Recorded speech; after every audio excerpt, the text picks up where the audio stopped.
What is up, YouTube? Welcome back to part 3 of our series titled Project Bottle Boost. And so on our last episode, I managed to show you guys a halfway loaded truck full of returnable cans and bottles that I was going to return to a local redemption center.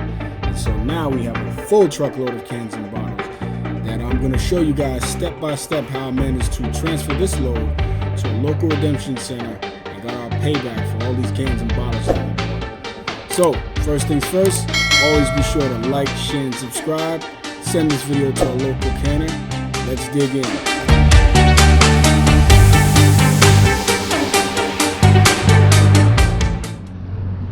Alright, so we're back, and it's a little darker out here, but that's the perfect time to actually execute part 2. Okay, here we go. So we got an empty trailer that we're gonna be stuffing that load in. We're gonna be taking all that stuff that you see in there, and we're gonna put it inside this empty trailer right here. So, this is actually a 20-footer, and that's a 26-footer. So I'm gonna see how much of that stuff I can get in here. And the remainder of this stuff that I managed to get from local canners in the area that called, I'm actually gonna stash that stuff on board. So, without any further ado, I got a nice little space to work with over here, so I got a good deal on a truck rental, and the reason why I'm using a rental is for two main reasons. The first reason is that I need my truck to remain on location, on site by the bottle machines while I transfer the load back and forth to the redemption center. So I don't need to take my truck off to the redemption center, all right, and come back to my truck spaces, my parking space taken. And so the rental that I got this time was a little smaller than my own truck, and I couldn't get all the cans and bottles on there, and actually none of the glass, but we'll deal with that a little later. So the second reason why I got a rental, as a matter of fact, is I save 50% on fuel costs. So on average, what it costs me every week to run around from stop to stop and to the redemption center is actually cut in half by 50%. And so that way, why would I use my own truck, which is older, slower, uses more fuel, when I could use a newer, faster, more fuel efficient truck?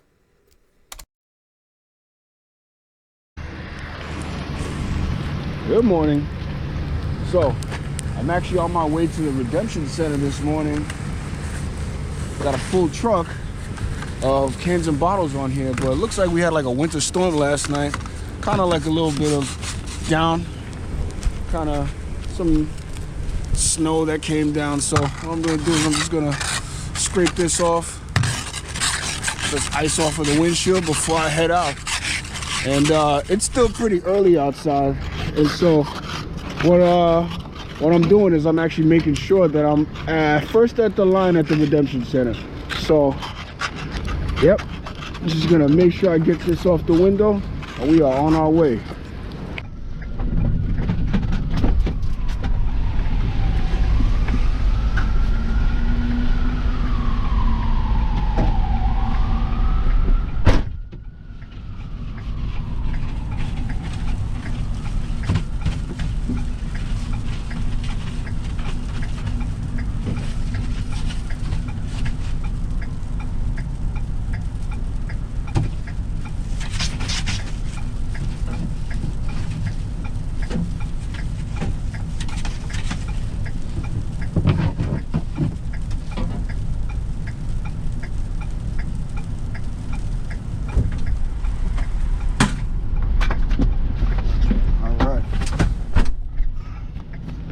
See it back.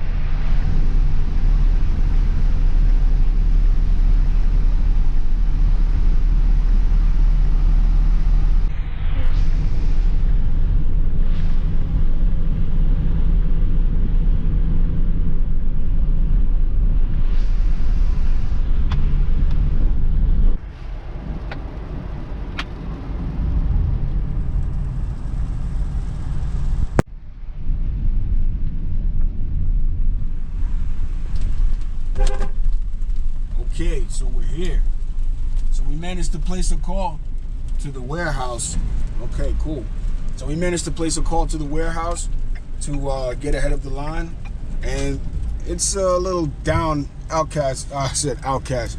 So the bad weather kind of slowed things down today, which is kind of a good thing. So that means we get to get in and get our stuff unloaded early.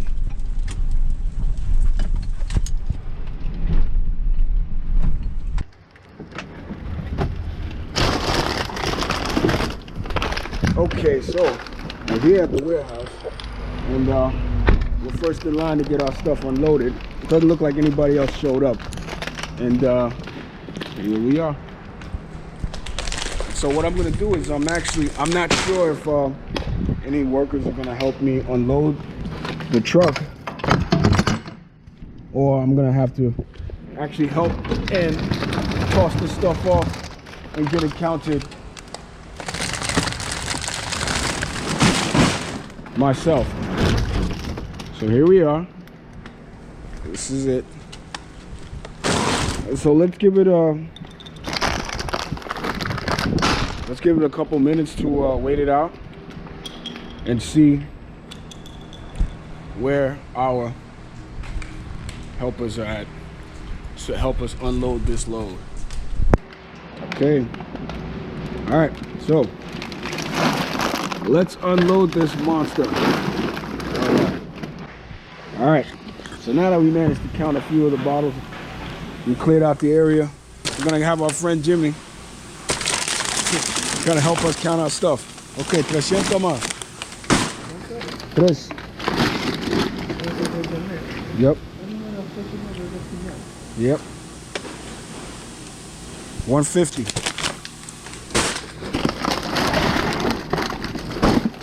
200.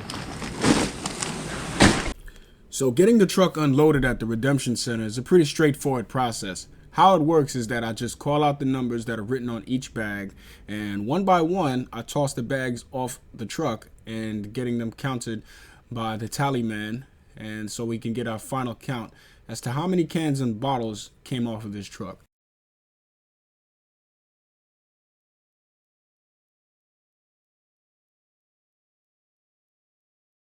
$200. 100. 200 lata. 200. 200 lata. Okay, so the truck is cleaned out. Managed to get all the stuff that was in here right out here. All right, so we're all done, counted up. Let's get the truck returned back to where it came from.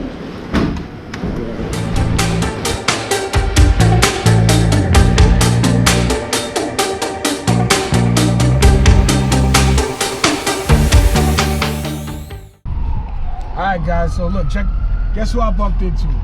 So look, we on our way to go get the stuff that I left on the truck because I couldn't get it with the first load, so I managed to bump into Ted. Ted said, look, let's go and get that stuff that you got on the truck, so we out. So we're gonna go and grab that.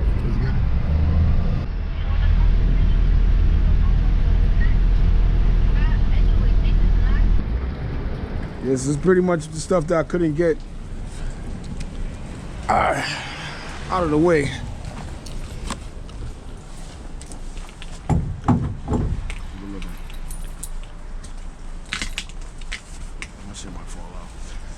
Alright, so not everything, you're not gonna come get everything because I got a couple uncounted, but most of the stuff in the back, everything back there is counted. I got 2 piles of glass and I got all this right here. Not bad. So you don't have to be a rocket scientist to figure out that 26 feet worth of stuff will not fit on a 20-foot container. So what I had to do in advance was contact my partner Ted, told him that I'd meet up with him in the afternoon somewhere in the middle of town. And what we did is we linked up, went back to the truck, and he had enough space on his truck to be able to offload the stuff that I had on my truck for a portion of the profit.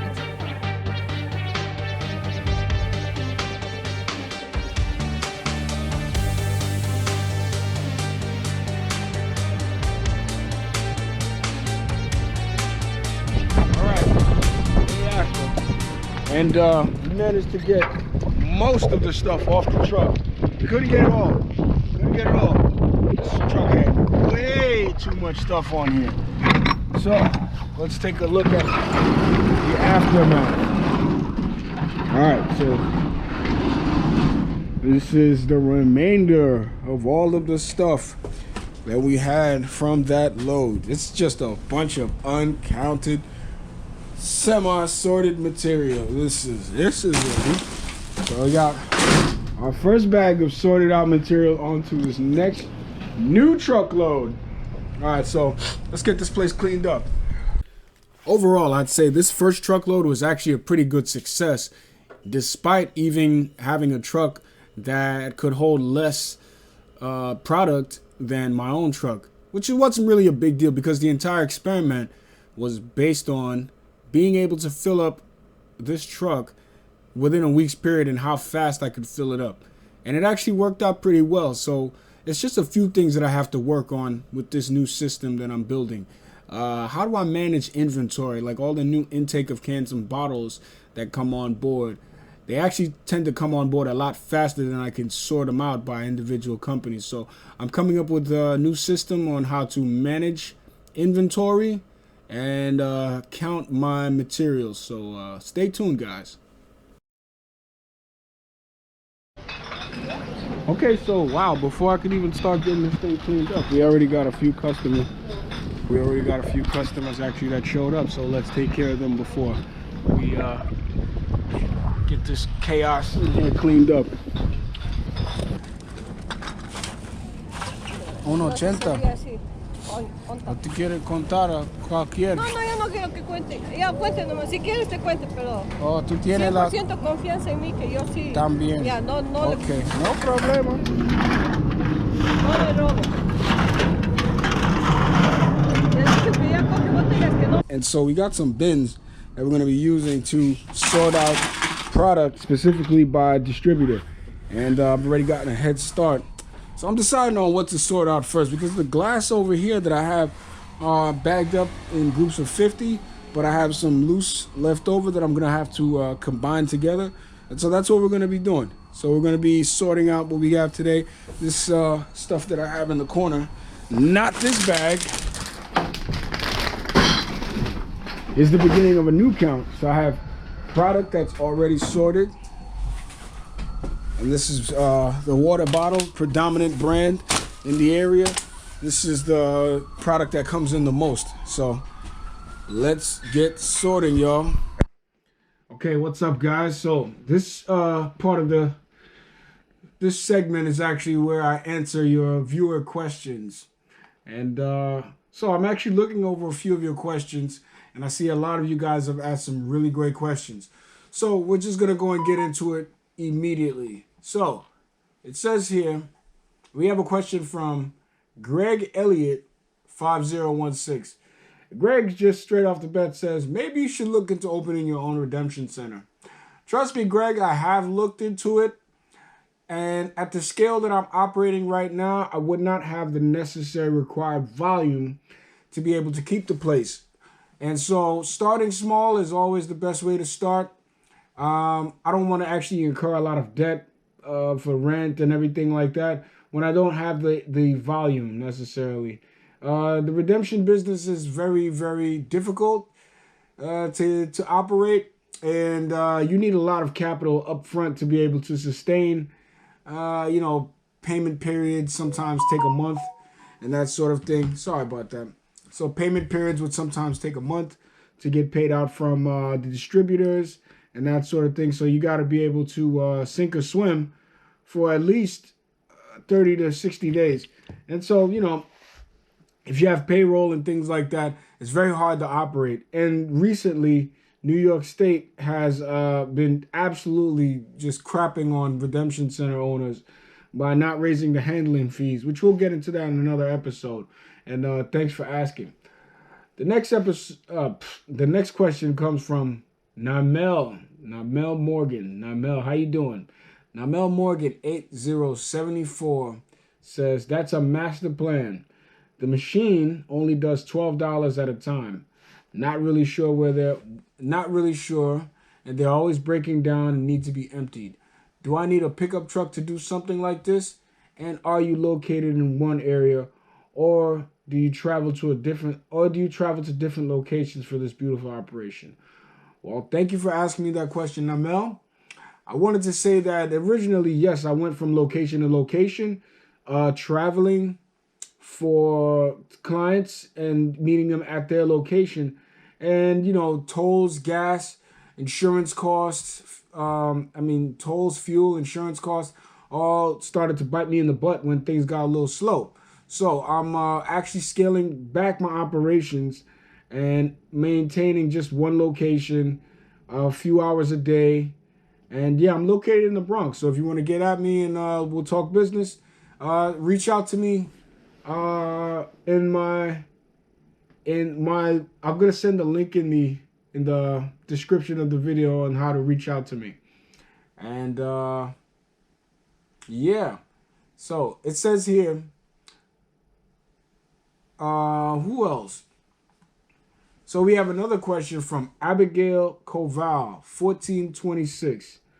I'm interested in how your project business model works, as I'm impressed with the amount of volume you get each truckload. So it's 5 cents per bottles you buy from them. And do you physically go to a redemption center afterwards to make a profit, or how does sorting it make it more profitable?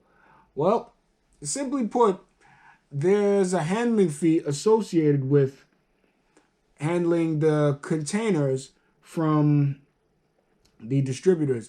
And what I do is, by sorting them by distributor and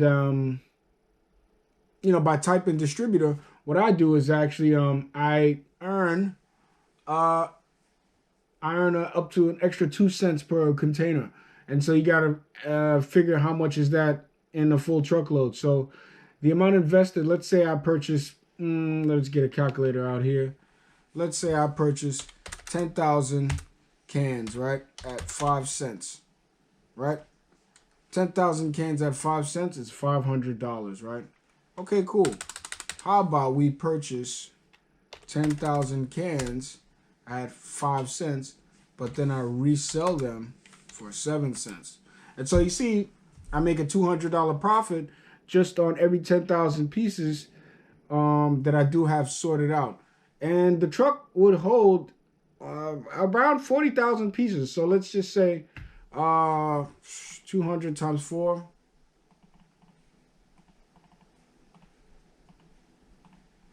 Okay, so the profit on each truckload, if everything was sorted out and I got the maximum pay for the load, it would be an $800 return on investment. So every, let's say, $2,000 that I invested, I get a return of $800. I hope that answers your question. And Maggie Emile 8052. She's been asking me this question for a long time. She says, where can I get those recycling bags from? I need to get a couple of those. And it looks like we have someone that actually answered the question. Venzolfo 9122. AAA Polymer is the company and the bags are called bottle bags. That is true. AAA Polymer is the premier bottle bag dealer in the area. However, there's another company, and actually many companies, that offer bottle bags. And that's the name of the bags. They're called bottle bags. So what you want to do is look for any distributor that sells bottle bags. And they're the kind of bags with the line on top. I'm going to leave a link in the description to AAA Polymer, as well as the distributor that I'm using currently right now. And yeah, guys. So pretty much that's it for question and answer time. If you guys have any more questions, feel free to just tap it in the comments. And yeah, I'll see you guys on the next episode. Bye-bye.